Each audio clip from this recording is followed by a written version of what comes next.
winning Powerball numbers.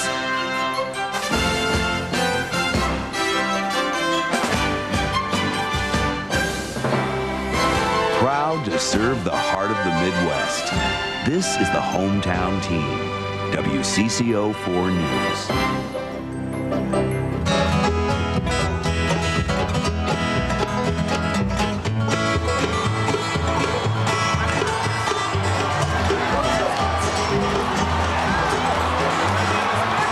Once again, a lot of people here at the State Fair for another day of fun. Hello, I'm Jim King. We, however, start on a very sad note, and of course everyone here and at home wants to know the latest on tonight's breaking news. A fatal car crash involving Diana, the Princess of Wales. Here's what our Satellite Center staff has gathered from monitoring Britain's Sky News as well as CBS and CNN on Diana's accident. The accident happened in Paris about midnight Paris time in a tunnel along the Seine River. The latest French radio says that she has a concussion, broken arm, and serious injury to her thigh. Her boyfriend, department store heir Dodi Al-Fayed, was killed along with their driver. A bodyguard was also injured in that crash. Here are some of the latest developments in this story. Princess Diana was injured in an automobile accident in Paris tonight. Right now, you are looking at footage from the accident scene. Her companion of recent weeks, Dodi Al-Fayed, the heir to the Harrods department store fortune, was reportedly killed in this accident. The driver of the car, a Ritz Hotel security guard, also reportedly was killed. Diana's personal bodyguard was also seriously injured. Once again, the Paris police chief, Britain's ambassador to Paris, and the French interior minister have all been to the hospital to see her. We do not yet know the nature of her injuries or the extent of her injuries. Jim Bitterman reported that early on the Paris police were describing her condition as grave, but apparently they have backed off somewhat from that description. I understand that there were up to 5 photographers chasing her. None of those photographers were working for the National Enquirer. In fact, anybody that's followed the tabloid industry knows that we instituted a no stalking policy about 1 year ago as this whole thing began to crescendo.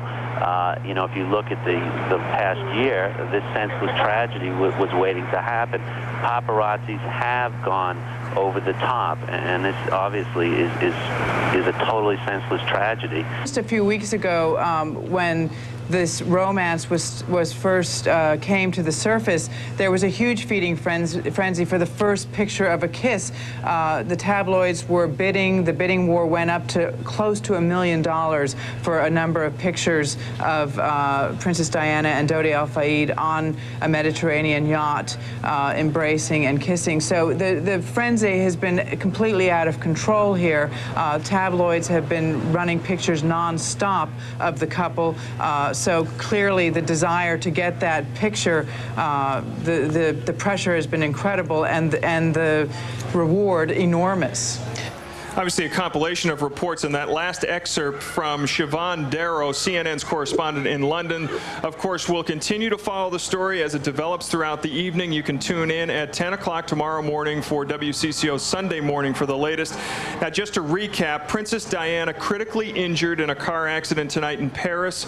The accident killed her boyfriend, Harrods department store heir Dodi Al-Fayed, and the chauffeur who was driving that limousine. Well, the big news in the U.S. is that this man is under arrest at the Mexican borders where he was picked up. He's Philip Noel Johnson, suspected of the biggest armored car heist ever, $22 million taken in Florida on March 29th.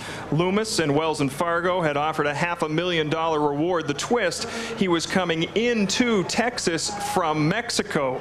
He was on a bus using an alias and carrying $10,000 in cash in his pockets. Today in Minnesota, record collectors came from all over the country for a chance to bid on vintage vinyl. Pristine albums locked away for 45 years after a record store closed. WCCO's Garvin Snell was in East Bethel for the auction action today. Terry James, Lionel Hampton, Gene Krupa. For 45 years. Very nice stuff. Very nice. Some of the most famous names in music. Fred Astaire. Here we go. It's not a lot here. $50, $50, now $75. Have been hiding out. In 1952, health problems caused Hart Callender to shut down his St. Paul record stores. It was supposed to be a temporary thing. Always said he was going to open it. It never worked out. My father passed away and left me with a legacy of 250,000 records. Saturday, the auction began for Hart Callender's legacy. There's 250,000 records here from my estimate and a few other people's estimate, and most of it's brand new stuff. And this is a big one. This isn't turning up 1 or 2 records in your grandmother's attic. This goes beyond that. Sold $175. As far as musical history, it's the best collection of records I've ever seen. Ryan Cameron just bid $800 for a set of records. It's a collection of jazz shows. But some of the highest prices went not for records, but for memorabilia, like this porcelain Columbia Records sign. $1,300. Sold at $1,250. It's a lot of money for records that have never been played. They probably never will be played. Maybe not so much money for a big slice of musical history. In East Bethel, Garvin Snell, WCCO 4 News. Now, if you didn't have a chance to get to the auction today, there are still thousands of records left to be auctioned off tomorrow. The event is taking place at Smith's Auction Service on Highway 65 in East Bethel. Now a couple of headlines from the early editions of the local Sunday papers. Cue the fireworks. The Star Tribune